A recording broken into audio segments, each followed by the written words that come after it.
উনি 96 ডিগ্রি ঠান্ডার ভিতরে নাকি বাইসে থাকতে পারবো। 26 জোড়া কাপড় পরছে উনি, এতগুলা কাপড় পরছে। দেখো কতটি পরে, মৌজাও লাগাইছে। একটার পর আর একটা, একটার পর আর একটা, একটার পর আর একটা। হুম। ও জ্যাকেট কটা পরে? দুইটা পরে লাইছে অলরেডি। প্যান্ট 5টা পরছে। ওহো, এটা কি পরছে? এটা বাল্লু, বাল্লু পরছে। ওহো, তারপরেও বাঁচতে পারবো?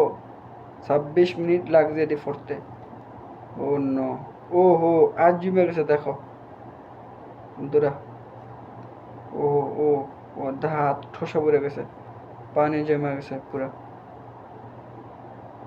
ওহো, নাক, নাক নাক। ওহো,